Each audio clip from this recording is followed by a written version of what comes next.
कि जो आतंकवादियों की तमन्ना थी कि हिंदू मुस्लिम डिवीजन हो, वो इस देश में नहीं हो रहा है। सैयद आदिल हुसैन शाह, जो मजदूर कुली, जो अपना काम धंधा चलाता था, घोड़ों को वहां पर लोगों को पहुंचाता था। जैसे आपने कहा कि वो जो एरिया है वो एक्सेसिबल नहीं है, सिवाय मतलब उसमें पैदल चल के या पोनी पे चल के ही जाया जा सकता है। उसने राइफल छीनने की कोशिश की, और ये एनडीटीवी में छपा है। ये ऐसा भी नहीं है कि कुछ कश्मीरी आउटलेट कह रहे हैं, ये एनडीटीवी में सबको बता देना चाहता हूं। एनडीटीवी ने में ये छपा है, बाकी हिंदी के भी बहुत सारे आउटलेट्स ने इसको कैरी किया है। मेन स्ट्रीम मीडिया की ये न्यूज है। उसने राइफल छीनने की कोशिश की, तो जो अगर नाम पूछ के वो मार रहे थे तो वो तो मुस्लिम था, उसको क्यों मारा? और उसके साथ एक और कश्मीरी मुस्लिम, उसको भी मारा। और इसने तो बाकायदा संघर्ष किया, अकेला ये था जिस जो वहां पर लड़ा है।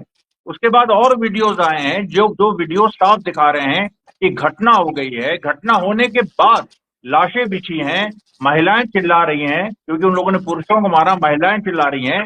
कोई वहां पर आधे घंटे 45 मिनट तक कोई वहां नहीं पहुंचा एडमिनिस्ट्रेशन की तरफ से। और ये बताना जरूरी है कि कश्मीर यूनियन टेरिटरी है, एक राज्य नहीं है।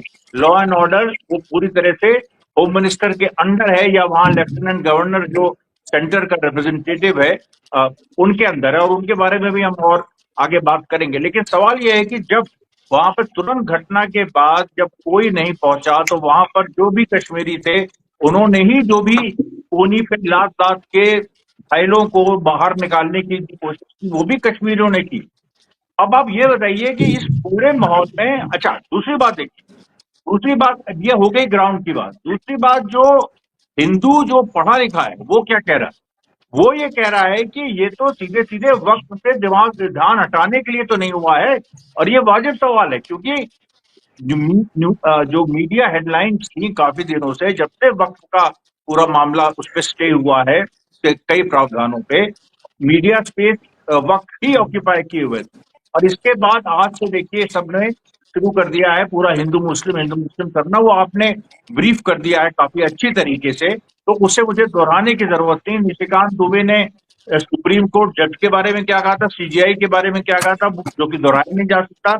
और अभी जो उन्होंने ट्वीट किया है, वो उन्होंने क्या किया, आर्टिकल 29 पे हमला कर रहे हैं। अब दे देखिए चीजें कैसे जुड़ी हैं, जो साजिश की बू आती।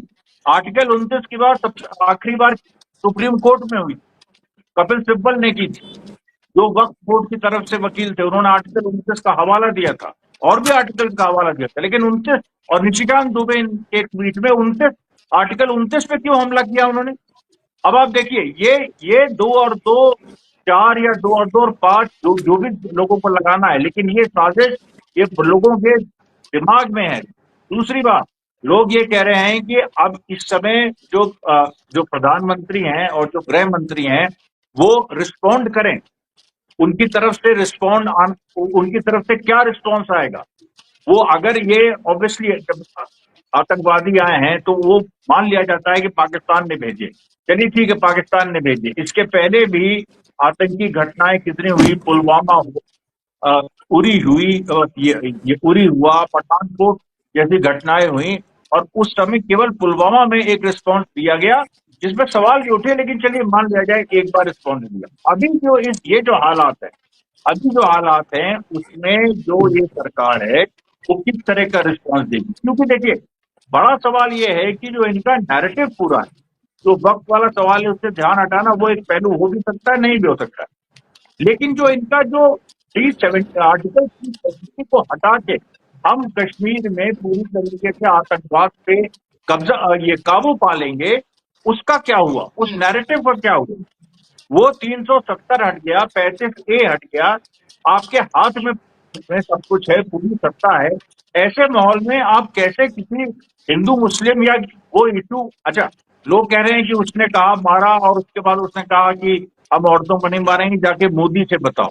अब ये इसका इसका कोई कंफर्मेशन है कि उसने कहा कि जाके मोदी से बताओ? और अगर कहा भी, तब तो और ज्यादा साजिश की तरफ एक मामला आता है कि इस तरह की बात कोई क्यों करेगा। अब ये देखिए, जो इसीलिए मैं कह रहा हूं, यहाँ पर जो बीजेपी सरकार है फंस गई है बहुत बुरी तरह से। They have over reach. ये जिस तरीके से पूरी घटना हुई है, जो सवाल इसके साथ जुड़े हैं, इससे कोई बच नहीं सकता। आपको एक चीज और बताएं, अमित शाह जब विक्टिम से मिलने गए तो जो एएनआई का जो वीडियो है उसको म्यूट कर दिया गया, और बकायदा जो जो चैनल्स हैं मेन स्ट्रीम, उन्होंने वो वीडियो चलाया ये कह के कि हमने कि इसको म्यूट किया गया है क्योंकि हम जो लोगों का दर्द है वो हम मतलब बहुत ज्यादा लोग रो रहे हैं, ये कर रहे हैं, वो हम नहीं दिखाना चाहते। अब आप सोचिए, तो कुछ लोग वहां बोल रहे थे ना, जो विक्टिम्स के जो प्रियजन थे, वो अमित शाह से कुछ बोल रहे थे जो नहीं चाहती थी मीडिया की आम जनता तक पहुंचे, इसीलिए उसको म्यूट कर दिया ना। उसके बाद देखिए, उसके बाद आप दूसरा वीडियो देखिए, कल रात को जनरल जीडी बख्शी, और जीडी बख्शी के बारे में सब लोग जानते हैं कि उनकी लीनिंग किस तरफ, उन्होंने रिपब्लिक जैसे चैनल पे, जिसकी मीनिंग क्लियर है कि वो किस तरफ, उन्होंने चिल्ला चिल्ला के कहा कि कोविड के समय 3 साल में 1,80,000 सेना किसने कर दी, वो कह रहे हैं।